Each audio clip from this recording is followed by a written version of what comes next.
Hello Go community, today I'm going to show you a rig I've made for Doom, one of our crew, and this rig was meant to be a very compact but powerful build that he could carry around in case he wanted to work, game on the go, or whatever.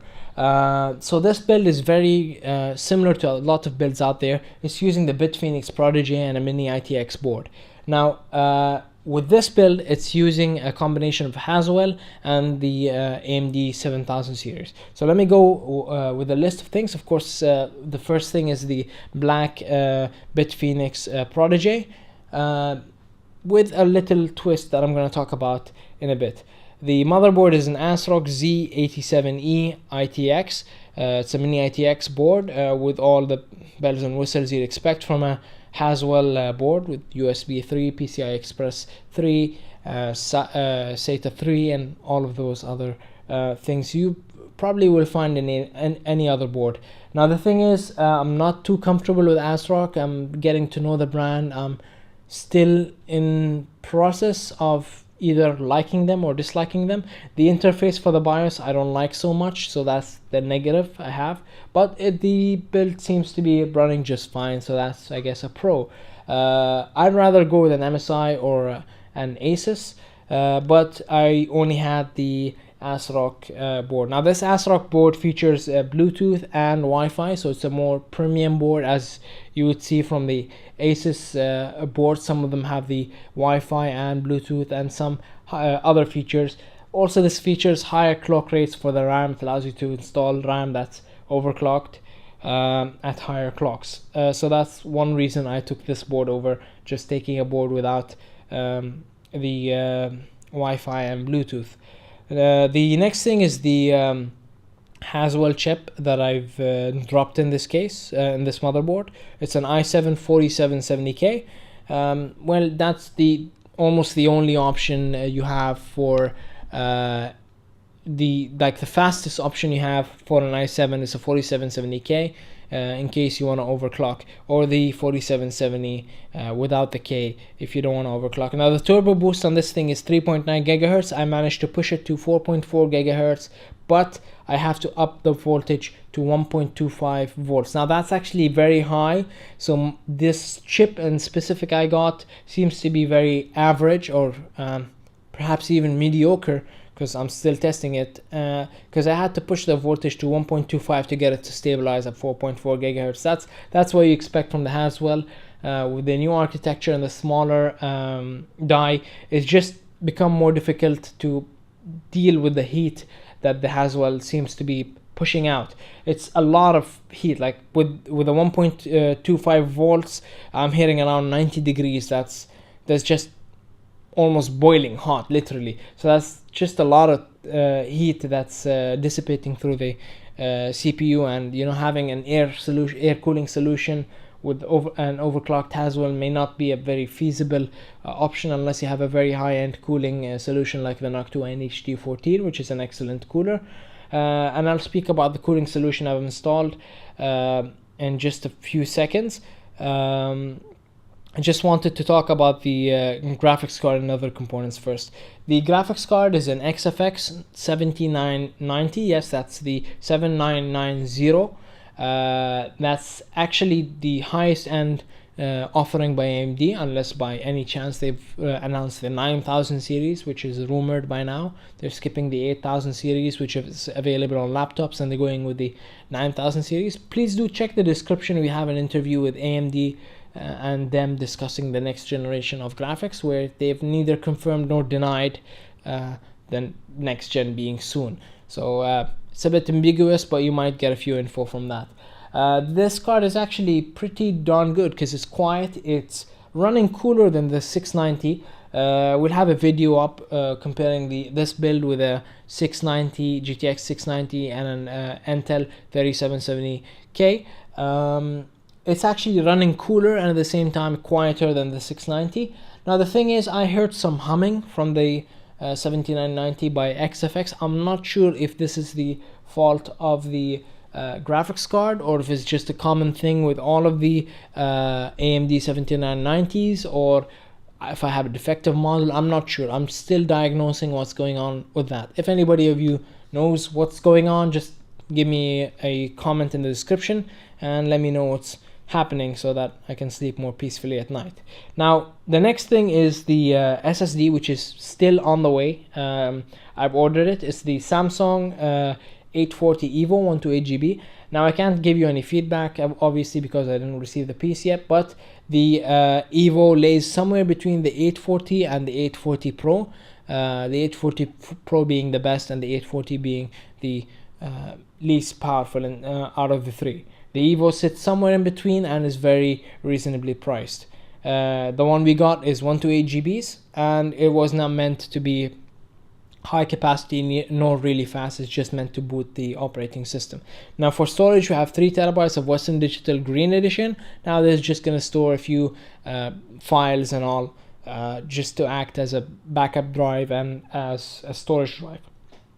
Now the next thing is the Antec TruePower New. It's the power supply over here. I used to own an Antec TruePower. They're actually really good power supplies. They're very compact and they do the job really well. Now there's an Antec TruePower New, and this is a 750 watts power supply. I would not recommend anything less than 750 for the combination of the 4770K along with the 7990 by AMD, because the 7990 does draw a lot of power, so I would not feel comfortable putting anything under than 750. Now the next thing on the list is the RAM, which is a Corsair Vengeance Thread, 8GBs of it, clocked in at 2133 megahertz with the timings of 11 11 11 27. Now this the reason I got 8GBs and not more is because I strongly believe in 8GBs being sufficient for gaming, and even more than sufficient for gaming. 4GBs currently is sufficient for gaming, but with the next gen consoles coming out and all, perhaps adding 4 more GBs might be a worthwhile investment. 2133 megahertz is because I wanted to push the Haswell system to its maximum potential, so I brought in some higher speed RAM. I'll be testing between the two and seeing what clock speeds I can reach on each. And the last thing I want to speak about, and the reason I left it till the end, is because I did some case modifications, is the cooling solution I've installed for the 4770K, which is a Cooler Master CDON 240M. It's a closed loop water cooling solution, and the modification I've made is that basically the BitPhoenix Prodigy only allows 2 120mm fans, but what I did is I removed the top and I added 2 more for a push-pull configuration, which significantly improves, or at least does improve, the temperatures on the CPU when you have a push-pull configuration. Now it does become very loud, but that was not a requirement Doom had in terms of a system. He never said it needs to be quiet, he just said it needs to be portable and powerful. So it's a compromise if you want a more powerful system that's overclocks, especially with the Haswell system being such a hot chip. So that's pretty much it for this side. I'm going to flip over the case and show you the internals. So this is the back side of the case. As you can see, it's surprisingly much less crowded than it actually appears to be in the front, because the 7990 is actually just taking up most of the case. There is ample space over here for extra modifications and all. The BitPhoenix Prodigy is being more than generous in terms of providing space for a mini ITX build. I've seen a lot smaller cases like the Cooler Master. I forgot its exact name, but I will put it in the description. There's a Cooler Master case that's very, very small compared to this one and can accommodate very large cards such as the 7990 and the 690. There are also smaller cases for mini ITX builds that will not accommodate cards this big. Now I took whatever is available, which is the BitPhoenix Prodigy, and used it for this mini ITX build. It's a very good case, but again, it does provide some extra space that might not be necessary. Now what I had to do to accommodate for the build I've made with the extra fans and all, had to remove the cage over here for the extra hard disks and the 5.25-inch bay for DVD drives and Blu-rays, and I just left the bottom two drives, which is more than enough because the requirements were one SSD and one hard disk drive, so everything is fine. In terms of cable management, it's really difficult with smaller cases, so I just stuffed in all the cables over here and over here. Now you don't see all of that from the front side, and especially when the fact that the Bitfinex Prodigy just does not have a window, you don't have to worry about cable management as much in terms of aesthetics, but in terms of cooling, you always have to keep some consideration for cable management. The way I stuffed it in here is there's actually no requirements to cool this area, so stuffing the cables is just fine. I also put a few cable ties on the side to hold the extra cables for the 4 fans on the top. You know, it's a lot of fans with PWM connectors, so I had to put some zip ties over there. Now the second reason I had to remove the cage, other than the fan itself, is that the cooling, what do you call it, the tubing for the closed liquid cooling solution here runs in an arc because it's very long, so you can't actually have it just run in angles, so you gotta curve it around a bit. So I had to remove this. You can push it up a bit, as you can see, and do that, but I just let it go in its natural form without bending it anymore. Now you see the RAM is a bit high, but it's no concern because there's really nothing over here and you have just ample space. But if you are considering a smaller mini ITX build, the RAM is a bit high. As you can see, the heat spreaders are quite high. And that's pretty much for it from this side. What I did is I took the case fans and I mounted them on top. I'm just reusing a few fans. Now they do run slower than the bottom fans by the Cooler Master, but it's fine since the pulling of the air is at higher speed and the pushing of the air is at a slightly slower speed. I added one Noctua fan in front just to cool down the whole system, although there isn't much to cool over here aside from the RAM and the hard disks, so there is no big concern to get so much air inside here. But in case you need to get more air, you can install another fan in the back and then push more air for the Radeon 240 to be able to cool everything down.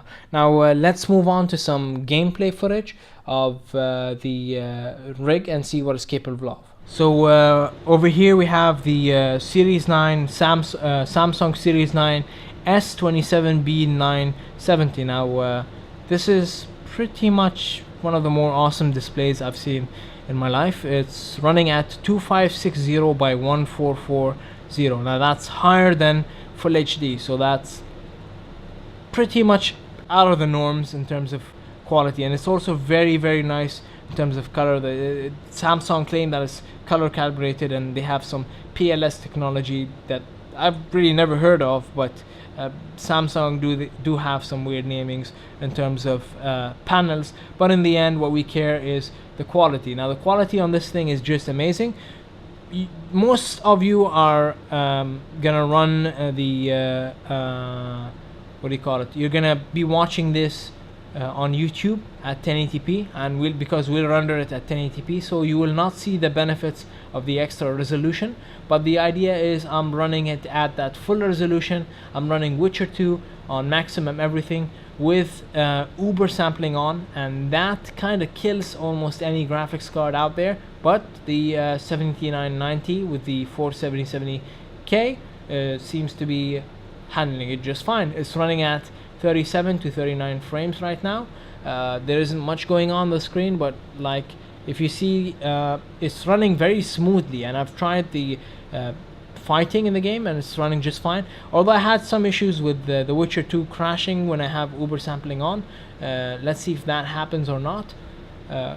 Now me like sitting in front of the screen, I gotta say it just looks amazing with this configuration, and I'd recommend getting the 7990 over the 690 when you're running high resolutions or when you're running a multi-monitor setup. So in this case, the 7990 comes extremely helpful because it has that extra RAM. Hopefully the game doesn't crash when I play. I'm just worried because it does not seem to like the uber sampling option. Now the frame rate is running at 39 frames, 40 just fine, and yeah, I can't even remember how to play The Witcher. Been a long time. Gotta say, The Witcher 3 looked amazing at E3.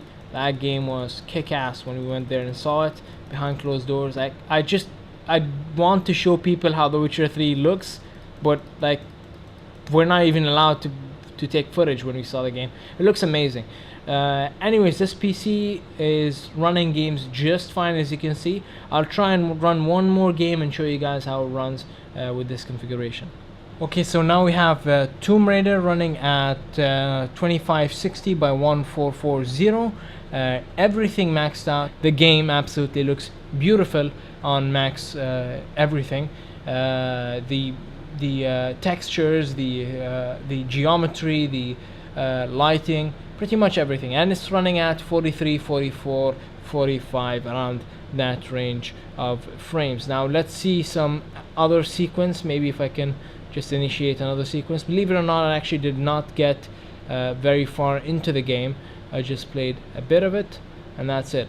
As you can see, it's running absolutely beautifully smooth. Although this is the beginning, maybe there are much heavier sequences later on, but I'm sure the card can handle it very nicely. As you can see here, some nice water effects, and the frame rate is absolutely fine. It's not suffering in any way. And yeah, that's pretty much it in terms of games. I've run two very demanding games on max settings, max everything, and pretty much a very high resolution, and the computer can handle it very easily.